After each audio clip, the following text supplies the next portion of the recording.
خلافت اور ملوکیت پر ایک تحقیقی نظر مودودی صاحب کی علمی دیانت پر سوالیہ نشان ابن عمر رضی اللہ عنہما کا معاویہ رضی اللہ عنہ کے خلاف قتال نہ کرنے پر افسوس کے افسانہ کی حقیقت مولانا مودودی لکھتے ہیں پھر حضرت معاویہ اور حضرت عمر بن العاص کی تدبیروں سے مصر اور شمالی افریقہ کے علاقے بھی ان کے ہاتھ سے نکل گئے اور دنیا اسلام عملاً دو متحارب حکومتوں میں بٹ گئی آخر کار حضرت علی کی شہادت رمضان 20 ہجری اور پھر حضرت حسن کی مصالحت 41 ہجری نے میدان حضرت معاویہ کے لیے پوری طرح خالی کر دیا اس کے بعد جو حالات پیش آئے انہیں دیکھ کر بہت سے وہ لوگ بھی جو پہلے حضرت علی اور ان کے مخالفین کی لڑائیوں کو محض فتنہ سمجھ کر غیر جانبدار رہے تھے یہ اچھی طرح جان گئے کہ حضرت علی کسی چیز کو قائم رکھنے اور امت کو کس انجام سے بچانے کے لیے اپنی جان کھپا رہے تھے حضرت عبداللہ بن عمر نے اپنے آخری زمانے میں کہا مجھے کسی چیز پر اتنا افسوس نہیں ہے جتنا اس بات پر ہے کہ میں نے علی رضی اللہ عنہ کا ساتھ کیوں نہ دیا خلافت اور ملوکیت صفحہ 145 اس پر مودودی صاحب نے 2 حوالے لکھے ہیں ایک طبقات ابن سعد جلد 4 صفحہ 187 2 الاستیعاب جلد 1 صفحہ 30 سے 37 مودودی صاحب کے کلام سے یہ بات محسوس ہو رہی ہے کہ مودودی صاحب حضرت معاویہ رضی اللہ عنہ کے خلاف یہ واقعہ دلیل بنا رہے ہیں جو کہ مودودی صاحب کی علمی دیانت پر سیاہ دھبا ہے یہ واقعہ اگرچہ غیر ثابت بات ہے جیسا کہ علامہ ذہبی رحمہ اللہ نے بھی لکھا ہے وَأَمَّا عبد العزیز ابن سیاح فَرَوَاهُ عَنْهُ ثِقَتَانِ عن حبیب ابن ابی ثابت ان ابن عمر قال ما آسى على شيء فاتني إلا أني لم أقاتل مع علي الفئة الباغية فهذا منقطع ترجمہ اور رہے عبد العزیز بن سیاح تو ان سے یہ روایت 2 ثقہ راویوں نے نقل کی ہے حبیب بن ابی ثابت کے واسطے سے کہ ابن عمر رضی اللہ عنہما نے فرمایا مجھے کسی چیز کے چھوٹ جانے پر افسوس نہیں ہے سوائے اس کے کہ میں علی رضی اللہ عنہ کے ساتھ مل کر اس باغی گروہ سے قتال نہ کر سکا پس یہ روایت منقطع ہے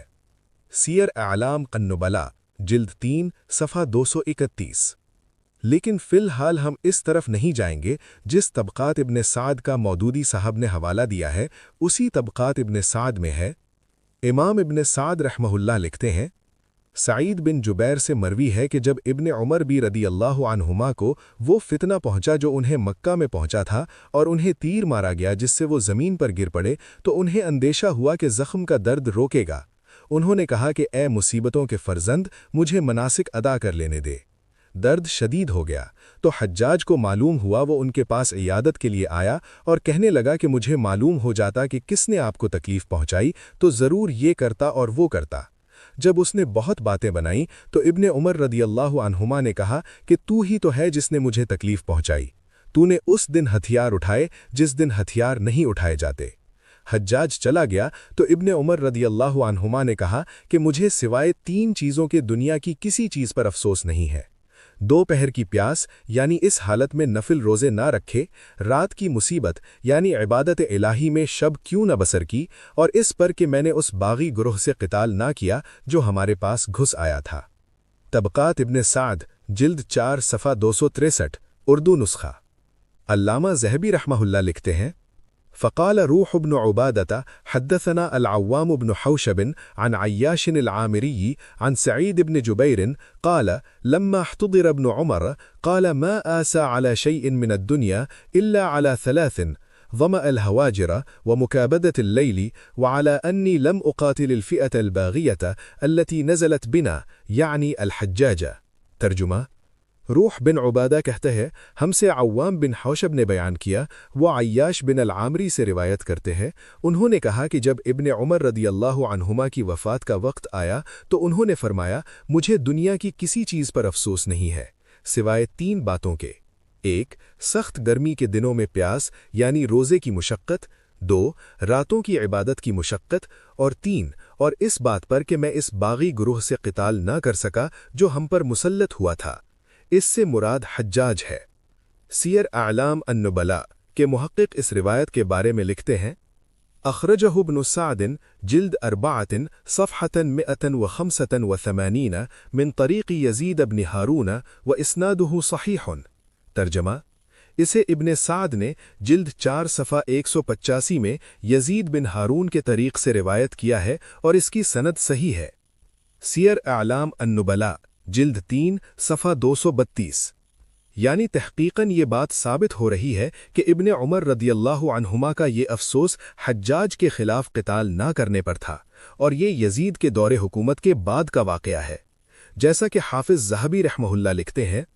ان صححنا خلافت مروان فإنه خارج على ابن الزبير باغ فلا يصح عهده لولديه انما تصح امامة عبد الملك من يوم قتل ابن الزبير۔ ترجمہ: اگر ہم مروان کی خلافت کو درست بھی مان لیں تو وہ ابن زبیر کے خلاف خروج کرنے والا باغی تھا، اس لیے اس کا اپنے دونوں بیٹوں کے حق میں عہد یعنی ولی عہدی درست نہیں ٹھہرتا۔ درست طور پر عبد الملک کی امامت اسی دن سے ثابت ہوتی ہے جس دن ابن زبیر قتل کیے گئے۔ تاریخ الاسلام تا تدمیری جلد 6 صفحہ 133۔ اسی طرح علامہ نووی رحمہ اللہ لکھتے ہیں، وَمَذْهَبُ أَهْلِ الْحَقِّ أَنَّ ابْنَ الزُّبَيْرِ كَانَ مَظْلُومًا وَأَنَّ الْحَجَّاجَ وَرَفْقَتَهُ كَانُوا خَوَارِجَ عَلَيْهِ۔ ترجمہ: اہل حق کا مذہب یہ ہے کہ ابن زبیر رضی اللہ عنہما مظلوم تھے اور حجاج اور اس کے ساتھی ان کے خلاف خروج کرنے والے تھے۔ شرح النووی علی مسلم جلد 16 صفحہ 99۔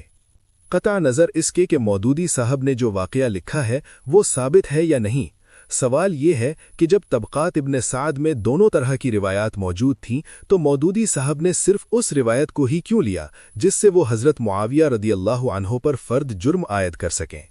مودودی صاحب ایک طبقے کے مفکر ہیں۔ کیا ایک مفکر کو یہ زیب دیتا ہے کہ وہ جانبداری کا مظاہرہ کرتے ہوئے اپنے مطلب کی تصویر کشی کرے جبکہ اس پر دوسری طرح کی روایات بھی موجود ہوں؟ یہ مودودی صاحب کی علمی دیانت پر سوالیہ نشان ہے کہ کیسے انہوں نے پک اینڈ چوز کر کے اپنی مرضی کی منظر کشی کی ہے۔